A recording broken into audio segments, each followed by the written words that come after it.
comenzar a presentar pantalla.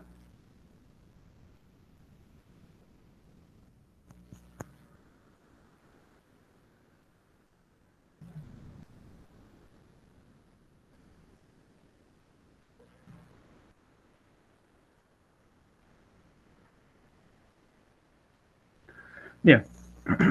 ¿Se logra ver, chicos, la pantalla?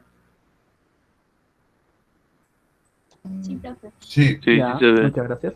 Bien, listo. Entonces, nosotros vamos a retomar, vamos a hacer un pequeño repaso de lo que hicimos en la clase anterior, siempre repasando para que se queden los conceptos más importantes. ¿Mm? Bien, la clase anterior habíamos visto a Aristóteles, ¿correcto? La clase anterior cerrábamos lo que era la filosofía antigua. Teníamos que cerrar primero lo que era el periodo ontológico, ¿no? Ontológico, seguro ya por intuición tú entiendes qué significa periodo ontológico, ¿no? Periodo de estudio de la realidad, del ser. Ya habíamos visto que Platón planteaba una realidad dividida en dos partes, ¿no? Una parte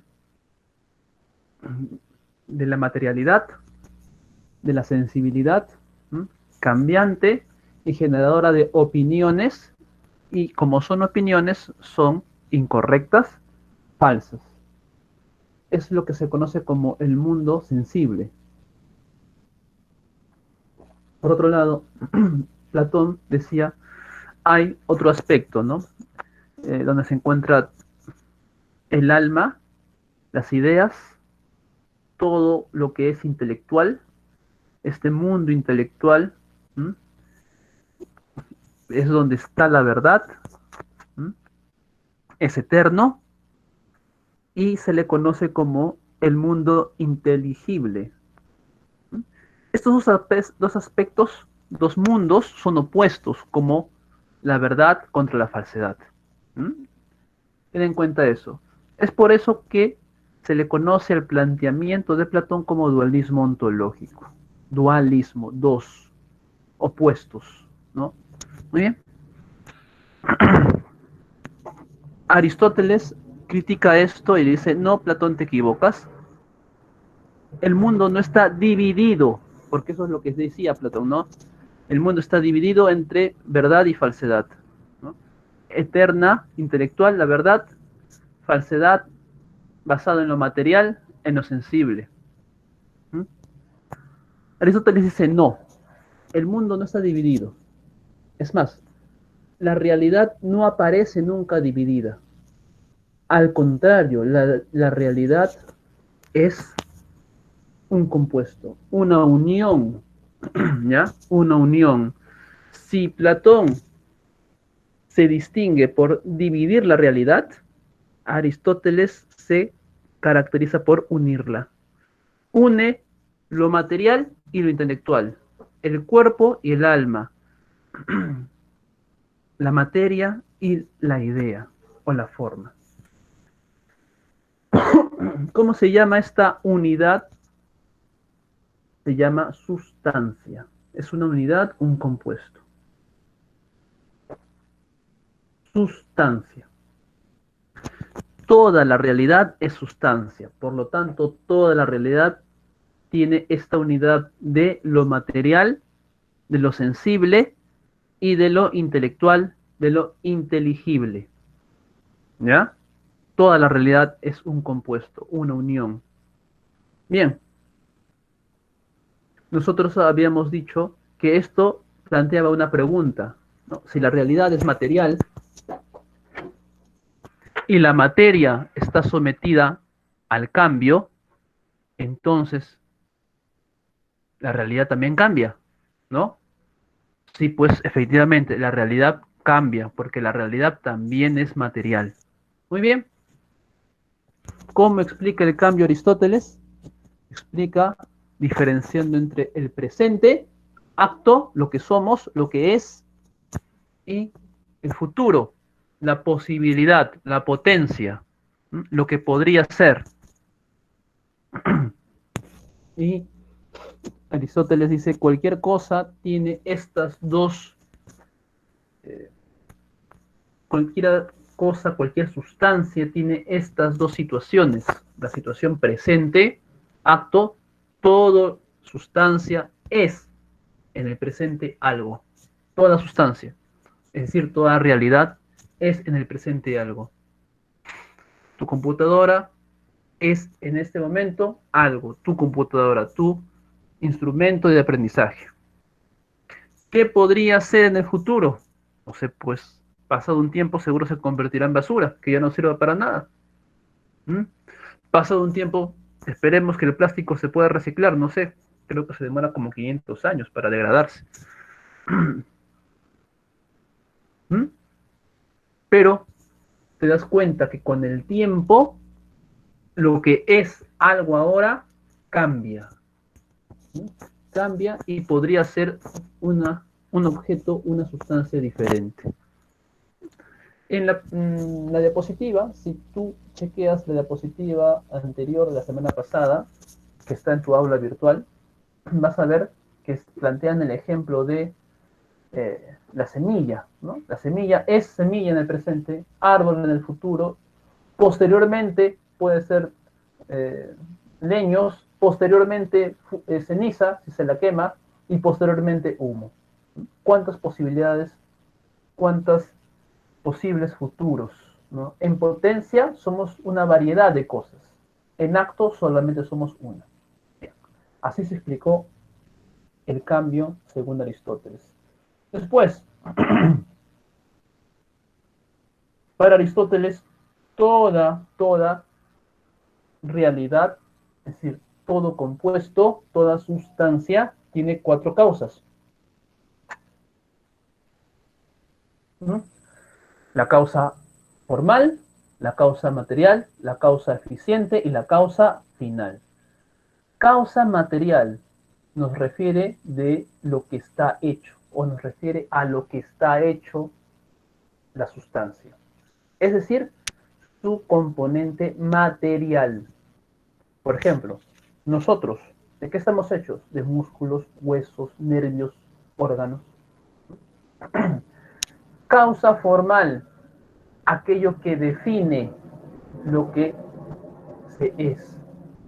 A ver, ¿qué me define? No me define mis músculos, no me define mis huesos, mis órganos, me define mi razón. Es lo que me hace ser humano. Causa formal. Causa eficiente, aquello que me produjo, ¿m? Que siempre es algo externo a mí. ¿Quién me produjo o qué me produjo? Mis padres, y creo que como a todos ustedes también, fueron producto de sus padres. ¿M? Entonces, todos provenimos de algunos padres, de papá y de mamá. Causa eficiente. Causa final, el propósito, no la finalidad. Según Aristóteles, el propósito, la finalidad de cualquier ser humano es la felicidad. ¿Mm? Como ser humano yo busco la felicidad. A eso me dirijo, para eso vivo. Ahí están las cuatro causas. La política tiene que ver con las reflexiones sobre el Estado. ¿Mm? Y para Aristóteles, el Estado también es sustancia. No toda realidad es sustancia. El Estado no es distinta a la sustancia. También tiene cuatro causas porque es una sustancia, ¿no? Como toda sustancia tiene cuatro causas. A ver. Causa material del Estado, recursos, territorio, población. Causa formal, o sea, lo que me dice qué es el Estado, aquello que define el Estado, sus leyes, la Constitución. ¿Mm? Causa eficiente del Estado. ¿Quién origina las leyes? ¿Quién las produce? Los legisladores. Causa final. ¿Para qué fue hecho el Estado? ¿Para qué fueron hechas las leyes? Para el bien común. Causa final. Bien. Así terminó el periodo ontológico. Estamos haciendo un breve resumen. En el periodo helenístico romano, que es la última parte de la filosofía antigua, Y la última parte que vimos en la clase anterior, ¿no? Parte de lo siguiente, ¿ya? Acuérdate que nosotros dijimos de que la polis, la ciudad caía, ¿no? ¿Caía presa de quién? Presa del emperador. Ahora el emperador es el que se va a encargar de dar las leyes, ya no los ciudadanos. ¿Mm? Esto es importante recordarlo, chicos, ¿por qué? Porque acuérdate que el ciudadano plantea, determina, decide sus leyes y a partir de esa decisión busca su felicidad. Pero como ya no puede decidir sobre sus leyes, entonces ya no tiene la herramienta para decidir sobre su felicidad. Ahora, ¿quién hace las leyes? El emperador. ¿Dónde estará el emperador? ¿Quién sabe? El emperador está lejos de mi sociedad. Nadie lo ha visto. Vive en el palacio, al margen de los ciudadanos. Entonces, ¿qué instrumento tengo ahora para buscar mi felicidad? ¿Mm? Los filósofos helenísticos romanos ahora van a apostar por buscar la felicidad en el interior. Ya no es una felicidad del ciudadano, sino una felicidad personal. Y aquí aparecen las escuelas helenísticos romanas. Cinismo. Diógenes dice, la felicidad consiste en alejarse de todas las exigencias que nos impone la sociedad, exigencias que en realidad no nos hacen felices, sino tan solo nos esclavizan. La felicidad consiste en volver a la naturaleza. Zenón, la felicidad consiste en eliminar todos los temores que provienen de desconocer la ley universal. Yo voy a conocer la ley universal, por más que no la decida, si conozco la ley universal y sé de antemano qué es lo que va a suceder inexorablemente, me resigno ante esta ley universal. Asumo resignadamente lo que va a suceder. Y cuando me comporto de esa manera, adquiero paz. Y la paz se caracteriza por eliminar todo tipo de pasión, ápatos, ¿m? Sin pasiones. Epicuro, la felicidad consiste en eliminar todo tipo de dolor producido por no poder satisfacer mis deseos superficiales. ¿M? Elimino el dolor al eliminar mis deseos, mis placeres superficiales externos y me concentro únicamente en mis placeres intelectuales. Así consigo la ataraxia. Pirrón, elimino el dolor, elimino la intranquilidad al deshacerse de la única cosa, o mejor dicho, de lo que nunca va a alcanzar el ser humano. ¿Y qué es aquello que jamás va a alcanzar? La posibilidad de tener un conocimiento cierto, fuera de dudas. Como siempre la duda va a estar presente, entonces prefiero no buscar la verdad, prefiero callarme ante la pregunta si algo es verdadero o falso, hacer epogé, así consigo la felicidad. Bien, ahí está tu cuadrito resumen que te puede ayudar a centrar mucho más los conceptos más importantes de la clase anterior.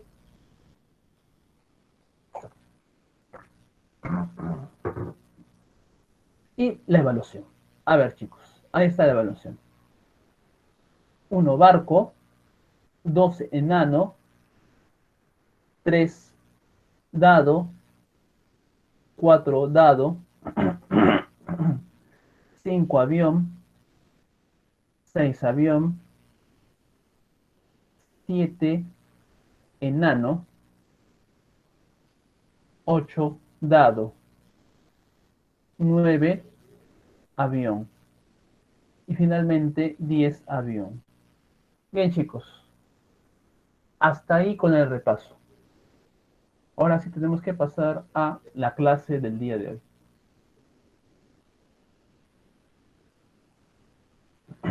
Bien.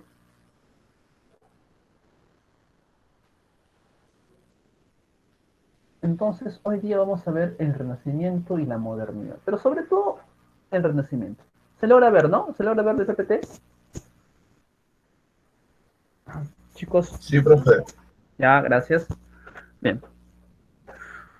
Hoy día vamos a ver la filosofía moderna, que es lo principal, ¿no? El Renacimiento es como una pequeña introducción, pero lo principal es la filosofía moderna y sobre todo los dos representantes de esta filosofía moderna, que es René Descartes y David Hume. A ver, ¿qué es lo importante para tener una idea del Renacimiento? Mira, para que nosotros comprendamos el Renacimiento, tenemos que entender la palabrita misma, renacer. ¿Qué renacía para los hombres de esta época? Renacía la cultura antigua, ¿ya? Durante el Renacimiento, los intelectuales, los filósofos, los científicos pensaban de que lo que había pasado durante la Edad Media había sido una época de oscuridad. Es decir, el conocimiento se había alejado del estudio del ser humano, del estudio del mundo, para concentrarse únicamente en cuestiones teológicas, como la salvación del alma, si Dios existe, si Dios no existe, etc. Entonces, ¿qué deciden los hombres del Renacimiento? Volver a leer a Platón, volver a leer a Aristóteles, volver a leer a todos los clásicos griegos y latinos, la cultura griega y la cultura romana. Muy bien, y se va a dar una cosa interesante.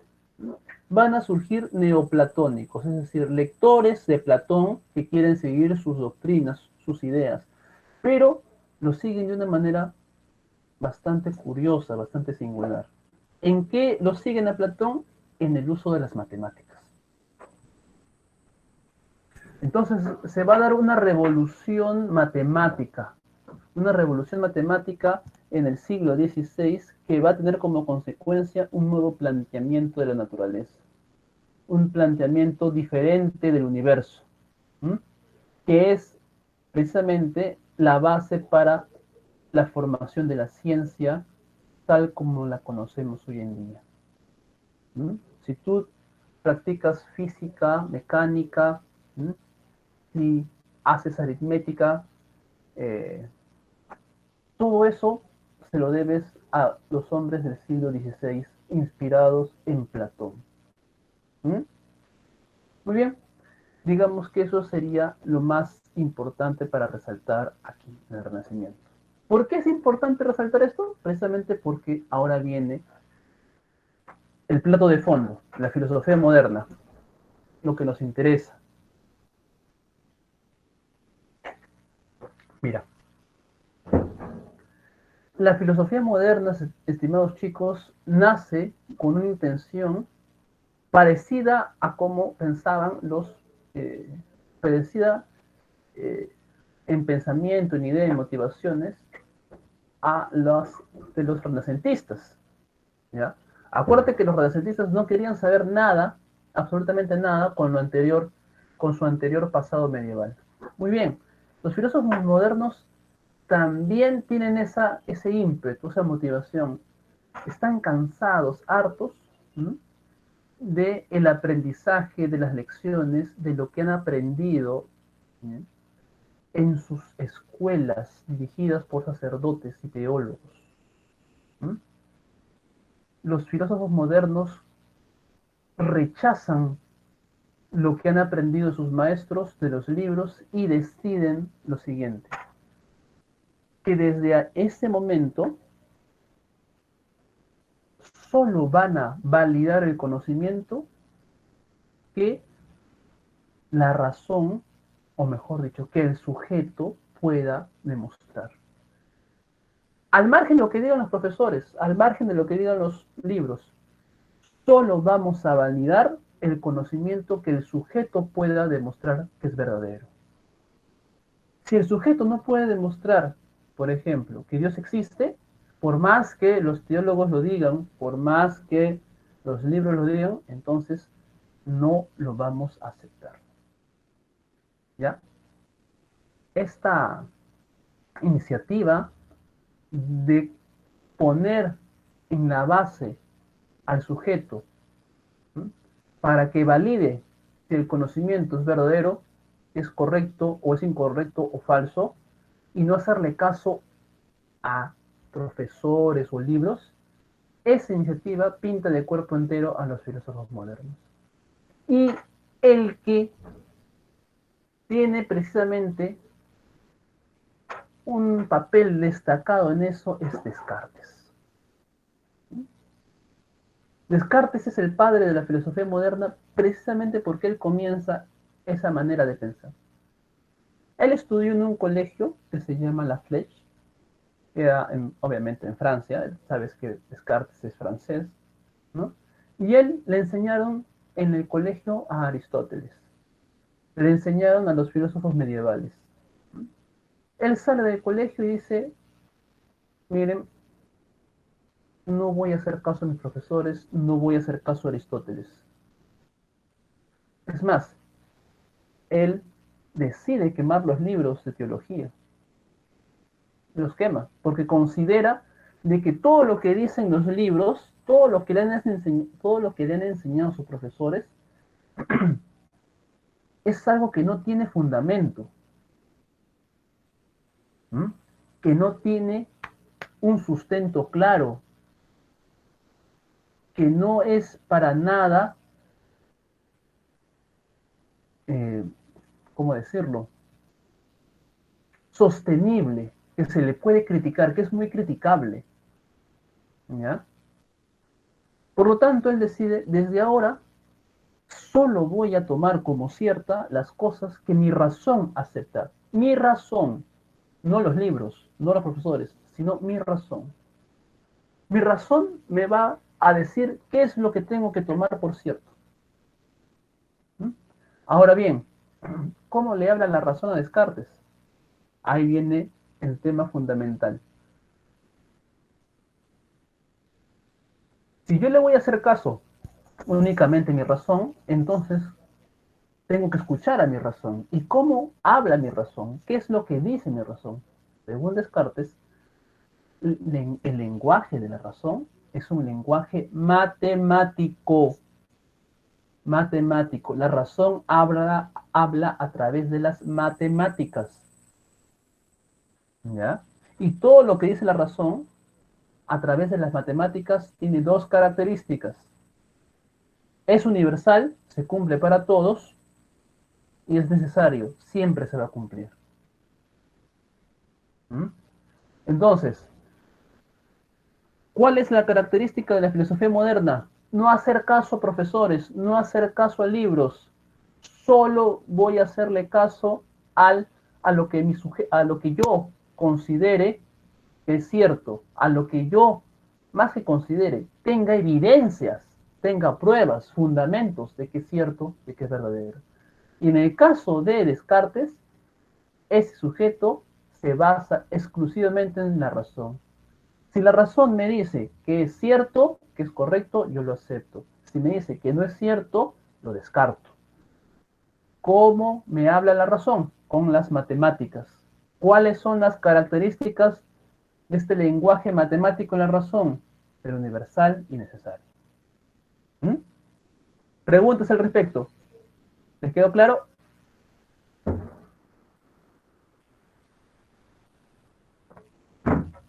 Chicos, ¿están ahí?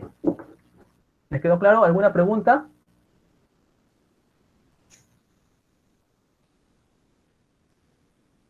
Chicos, chicas, ¿no tienen preguntas o no les ha quedado claro?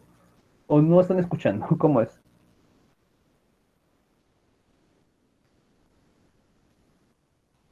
Profe, Sí, dime. profe, en el PDF había estaban haciendo una diferencia entre David Hume y Descartes. Eso no lo entendí bien. ¿Puedes acercarte más al micrófono porque no te escucho? Ahí, Ya, ahí ahí sí. mejor.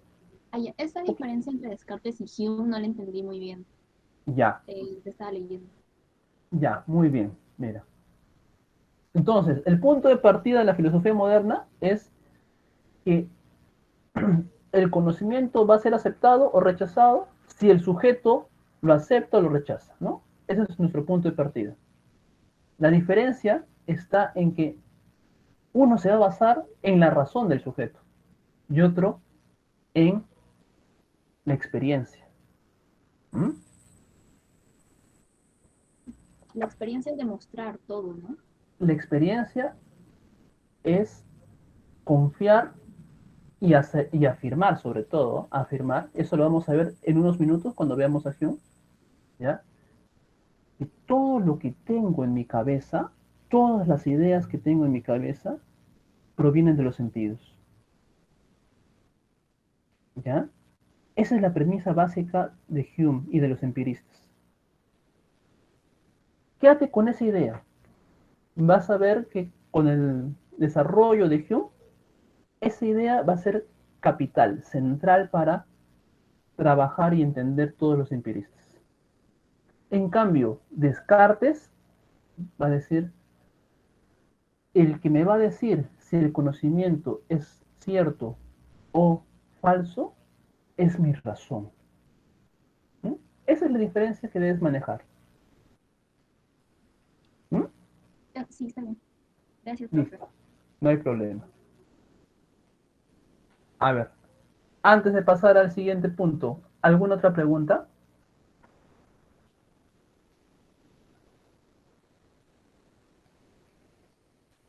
Bien, entonces si no hay pregunta, avanzamos. Como te decía, ¿no? Entonces, Descartes, estamos en Descartes, ¿eh? El racionalista Descartes dice, yo solo le voy a hacer caso a mi razón. ¿Mm? Y ya te he dicho, no quema libros, dice, si tienes libros de teología, filosofía aristotélica, quémalos, no te sirven. Lo único que te va a servir aquí es tu razón.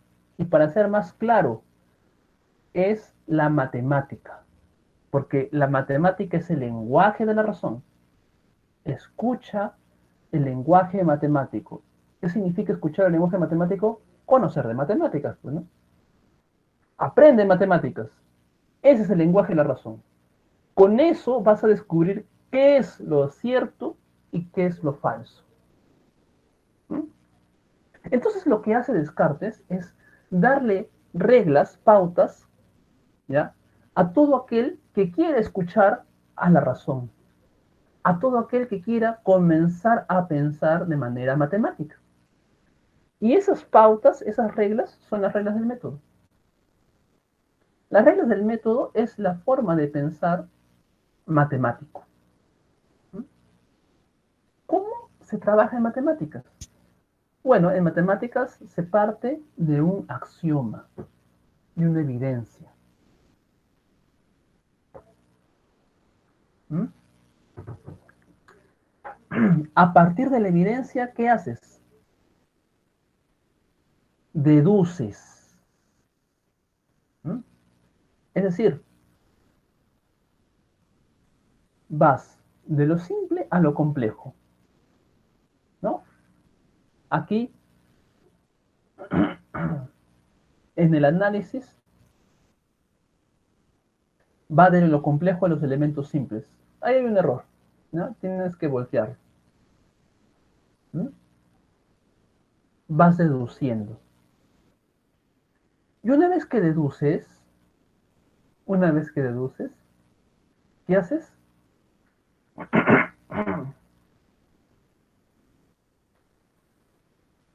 Sacas una conclusión de todo, síntesis. Entonces, partes de la evidencia, el axioma, vas deduciendo, sacas una conclusión, síntesis, de todo, y el cuarto paso,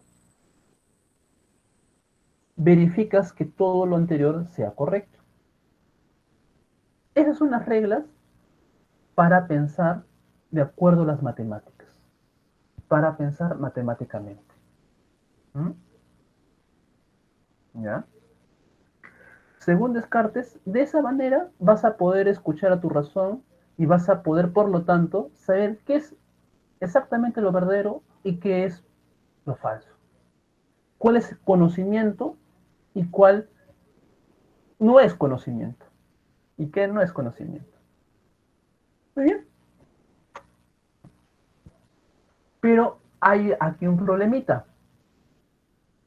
El problemita es, ¿y cuál es la evidencia? Porque este es el punto de partida. ¿Cuál es la evidencia? ¿Cuál es ese axioma que nos permite deducir y después sacar conclusiones? ¿Cuál es ese axioma? Y ese es el problema que tiene que enfrentar Descartes.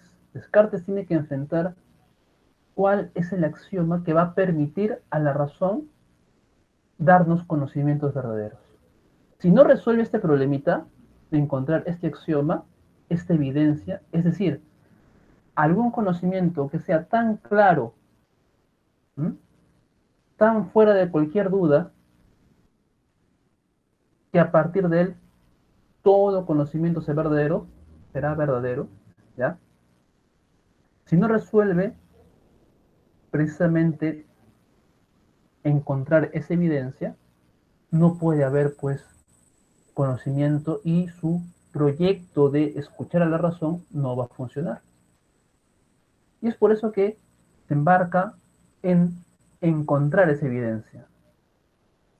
Tiene que descubrir cuál es esa evidencia, ese axioma, ese conocimiento tan claro y fuera de toda duda.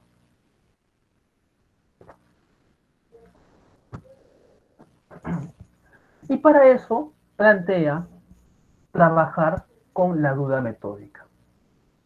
A ver, ¿cuál es la estrategia que plantea Descartes?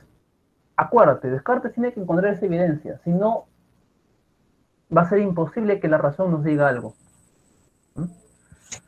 Muy bien, entonces Descartes dice, como lo que yo busco es un conocimiento que sea tan claro, tan fuera de dudas, lo que voy a hacer es lo siguiente, voy a plantear tipos de conocimiento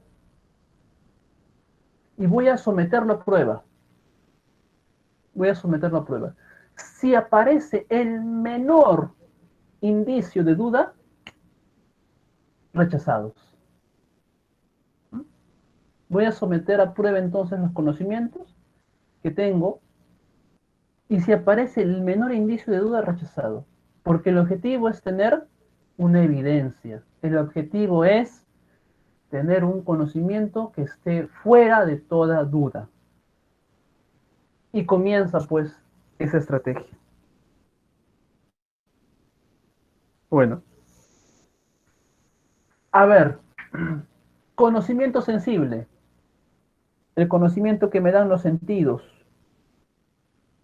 es un conocimiento fuera de todo error, fuera de toda duda, fuera de cualquier sospecha.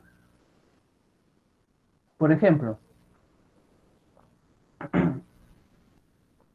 yo puedo escuchar lo que me parece que es un pájaro cantando. Mi oído capta esos sonidos.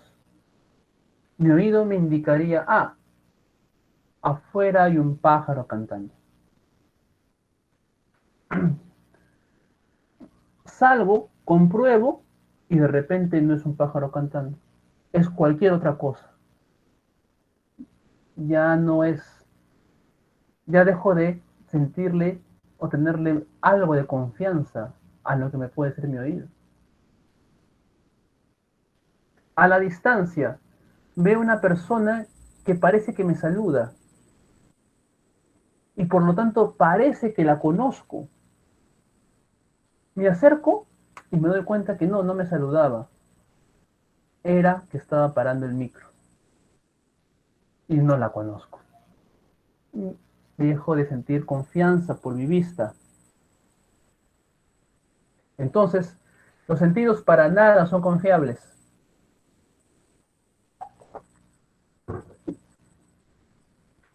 Muy bien, Descartes dice, pasemos a la siguiente idea. Dice, muy bien, a ver, obviamente mis sentidos no son confiables, pero la realidad.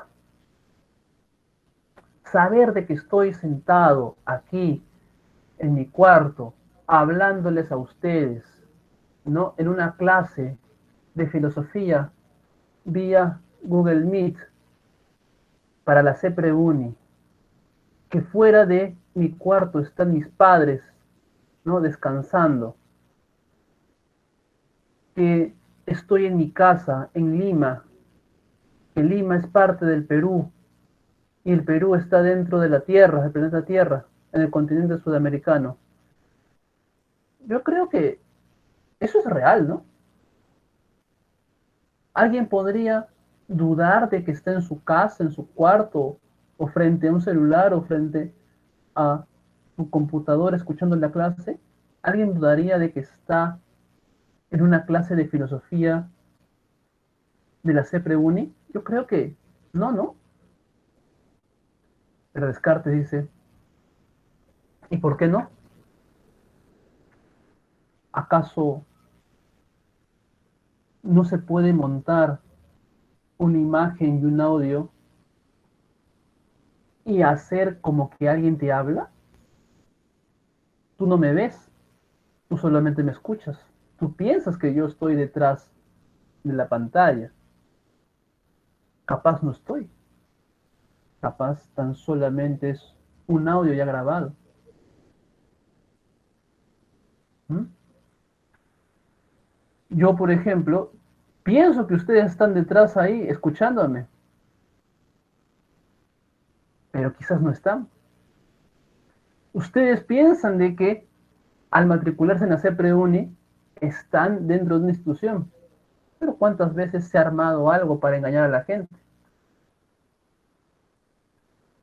¿Qué les garantiza de que todo lo que han escuchado es verdadero? ¿Hay alguna garantía de eso?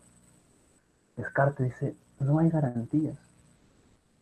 Nadie te puede garantizar de que todo lo que estás diciendo, de que estás en tu cuarto, en una clase, ¿sí?, sea realmente cierto. Todo puede ser una ficción, o como lo dice Descartes, todo puede ser parte de un sueño. Entonces, inclusive la realidad se puede poner en duda, ¿ya? Se puede poner en duda. Bien, entonces Descartes dice, ya, esto lo descarto entonces. Pero, ¿qué pasa con las matemáticas? Las matemáticas no siguen mi voluntad. Es decir, yo puedo escribir que 2 más 2 es 5, pero hay reglas en las matemáticas. Y esas reglas siempre se van a cumplir.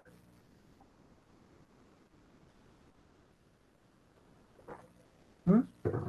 Esas reglas siempre se van a cumplir y por lo tanto siempre me van a dar, si yo sigo las reglas, obviamente, conocimientos ciertos. ¿Mm? Las reglas de las matemáticas no dependen de mi voluntad, no dependen de si yo estoy engañado o estoy en lo correcto. Las reglas de las matemáticas son objetivas, válidas eternamente. Y Descartes vuelve a poner la duda y dice, ¿pero qué pasaría, dice, si hay alguien que tiene el poder de cambiar las reglas de las matemáticas? Alguien, cada vez que tú quieras seguir las reglas para obtener conocimientos ciertos, las modifica. Y por lo tanto, ya las reglas que sabías ya no te sirven. Y cada vez que sigues una regla, las modifica para que te equivoques. En ese contexto, ¿podrías confiar en los resultados que obtienes? No, pues, porque las reglas estarían cambiando continuamente. En ese contexto, con la aparición de este genio maligno que cambia continuamente las reglas de las matemáticas, ni las matemáticas se salvan de la duda. ¿Qué queda entonces? Y ahí viene la evidencia. Para Descartes, todo se puede poner en duda.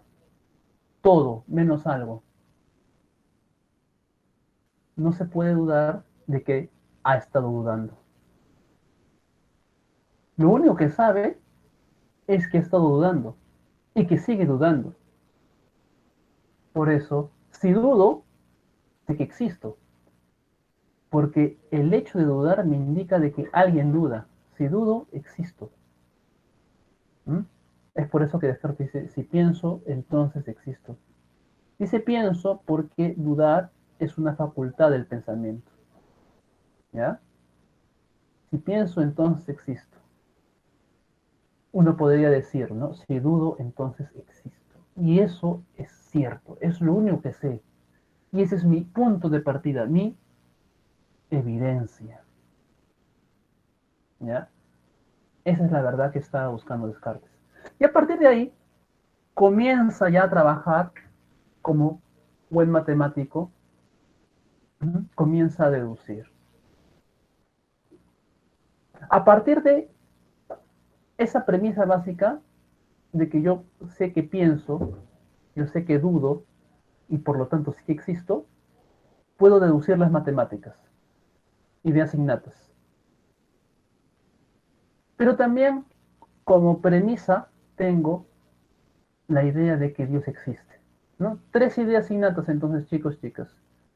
Que Dios existe, primero que yo existo, que Dios existe y las ideas matemáticas que las puedo deducir de mi razón.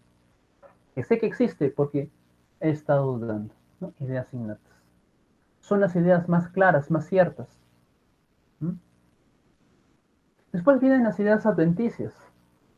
Las ideas adventicias provienen de mis sentidos. Y ya sabemos que mis sentidos no son confiables. ¿Mm? Por eso no son tan claras y distintas, no son muy confiables.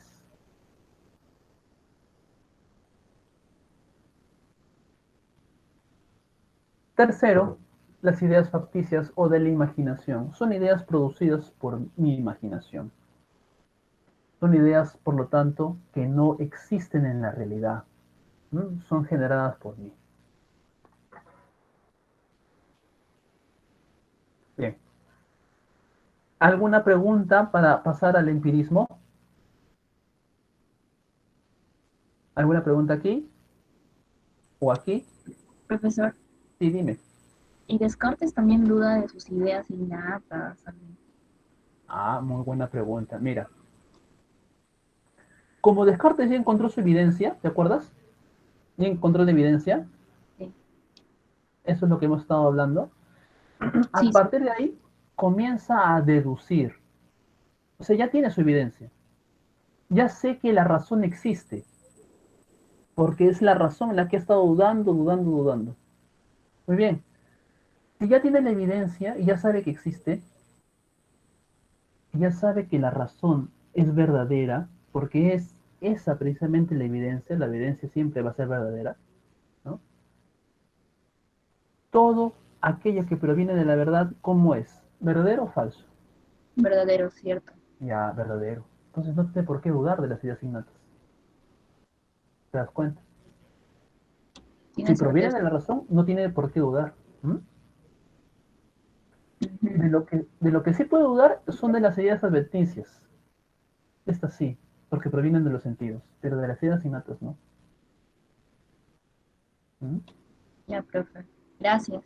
No hay problema. ¿Alguna otra pregunta? Bien, como no hay preguntas, avanzamos. Entonces, aquí vamos a conversar sobre los empiristas, que es la segunda parte de estos filósofos modernos, ¿m? O de la filosofía moderna. Mira, como había dicho al inicio, ¿no? Gracias a la pregunta de una de sus compañeras, ¿cuál es la premisa para entender a los empiristas? Es la siguiente, chicos. Así una idea clara, sencilla, que te permite captar toda, o es la base para captar toda la filosofía empirista. No hay nada, no hay absolutamente nada en mi mente, que no haya pasado primero por mis sentidos. Es decir, todas las ideas, absolutamente todas las ideas que poseo en mi mente han pasado primero por mis sentidos. ¿Ya? Por lo tanto, previo a la experiencia, antes de la experiencia, ¿cómo está mi mente? Vacía, tabula rasa. Para que mi mente esté llena de ideas, primero tengo que tener experiencia. ¿Mm? Entonces, ¿cómo es la regla?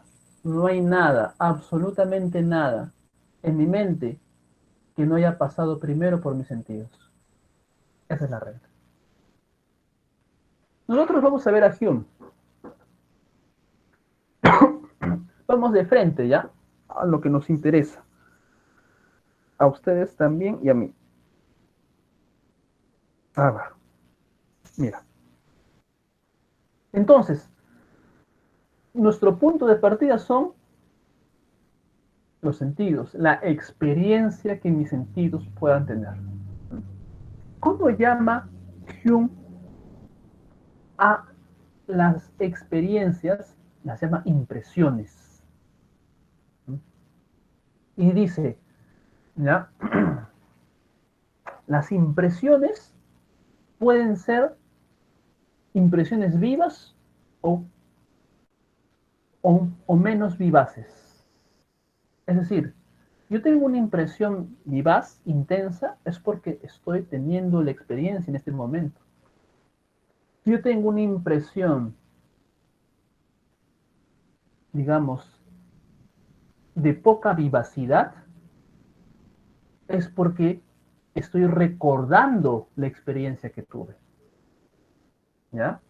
Una cosa es tener la experiencia y otra cosa es recordar la experiencia. ¿No? Es como cuando tú ves algo que te temoriza, una cosa es tener el miedo ahí, ¿m? Recordando, por ejemplo, el temblor que hace unos días tuvimos acá en Lima. El momento de sentir el movimiento de la tierra, el movimiento de tu casa, de tus cosas, es una cosa, ¿no? Ahí tienes ahí el temor vívido.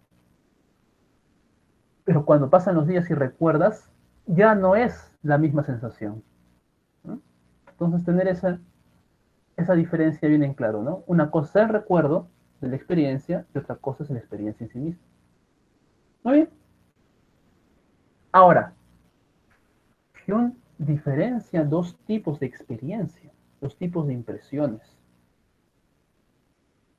Dice, hay impresiones de las cosas. ¿Mm? Por ejemplo, tengo la impresión del color de la puerta de mi cuarto que estoy observando.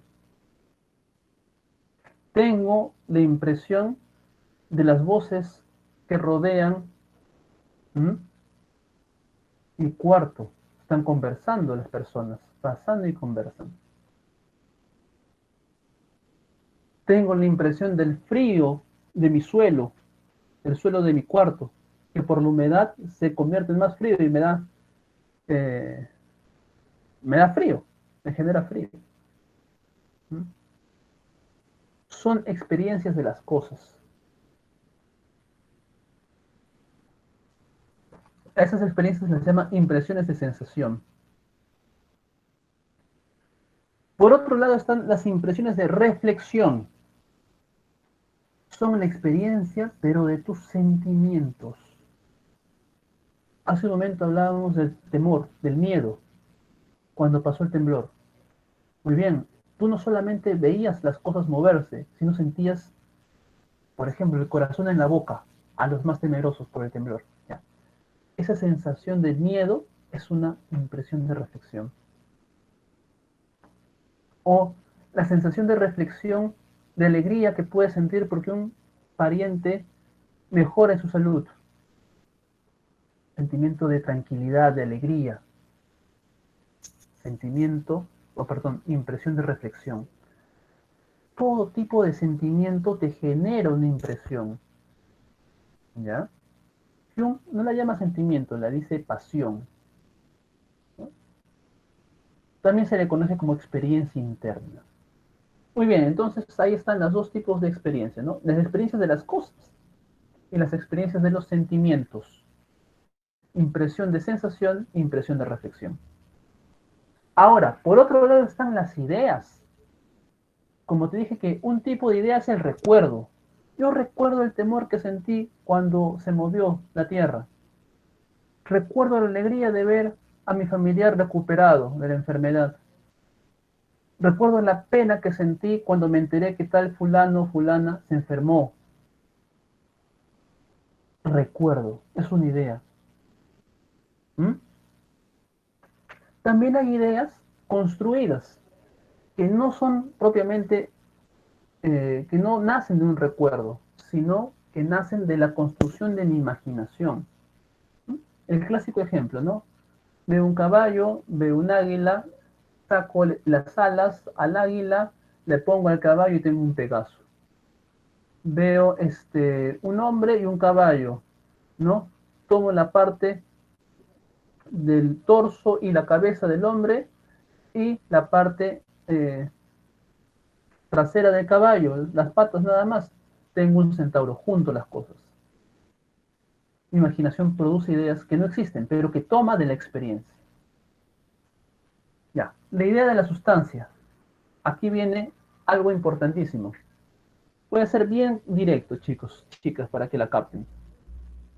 A ver, yo tengo esta imagen. Todos están viendo la imagen del arbolito, ¿no? Muy bien. A ver, ¿qué me dicen mis sentidos? Mis sentidos me dicen, mira, hay color verde. Color verde.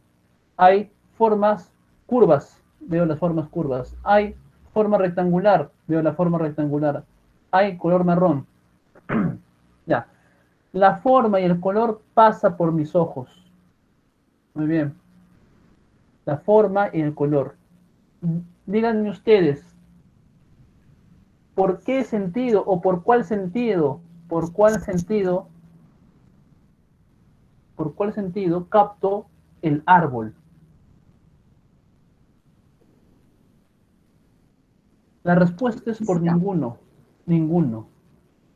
¿Y saben por qué? Porque mi sentido de la vista ha captado el color, el color. Mi sentido de la vista ha captado la forma curva. Mi sentido de la vista ha captado la forma rectangular. Mi sentido de la vista ha captado el color marrón. Pero ningún sentido capta el árbol. ¿Sabes qué es el árbol? El árbol es la idea que mi razón pone. Mi razón pone una idea, un concepto. Y a esa idea, a ese concepto, le pone estas características. Color, forma curva, color verdecito, color marrón, forma rectangular. ¿Ya? Es decir, mi razón es como si pusiera un concepto vacío, como un tazón vacío, y mi experiencia le va llenando de estas características. Las características del color, de la forma curva, de la forma rectangular y el color marrón. ¿Mm? Ese tazón vacío que se llena con las características que te he dicho se llama sustancia. Entonces la sustancia no es algo que exista, es algo que mi razón pone. Tú no captas sustancias, tú no captas el árbol, tú captas detalles. Tu razón es la que pone el concepto. ¿Se entendió o no se entendió, chicos?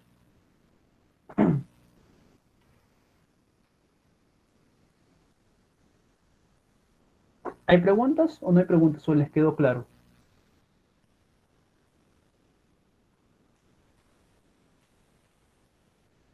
¿Están ahí? Bien, espero que se haya entendido. Ya para terminar, que también estamos ya en la hora, Hume también se pregunta, ¿y la relación causa-efecto existirá también en la realidad o la pongo o la pone la razón? Y plantea lo siguiente, a ver, ¿qué pasa en la realidad? ¿Qué es lo que mis sentidos, acuérdate las reglas, lo que los sentidos nos dejan ver, nos permiten tener experiencia? ¿Qué me dicen mis sentidos? Ah, mis sentidos dicen que si yo pongo una tetera con agua cruda sobre el fuego, en 30 minutos hierve. Es decir, mis sentidos ven el agua cruda en la tetera. Mis sentidos ven el agua hirviendo. ¿Bien? Pero, y aquí viene la idea central, chicos, chicas, dice Hume, pero la razón hace la relación. La razón pone la relación. ¿Cuál es la relación? Hay una causa, ¿no? El fuego sobre el agua. Hay una consecuencia, el agua hirviendo. Esa relación, que yo ponga el agua sobre el fuego y posteriormente el agua que esté hirviendo, esa relación la pone la razón. No existe en la realidad. ¿Mm? Esa es la crítica a la causalidad. Nosotros estamos predispuestos a relacionar a través de causa y efecto. ¿Mm? No es que pase en el mundo, la razón lo pone. Bien chicos, hasta ahí con la clase. Si existiera dudas o preguntas, lo vemos en el repaso que hacemos siempre al iniciar la clase, ¿les parece? ¿O tienen alguna preguntita ahorita?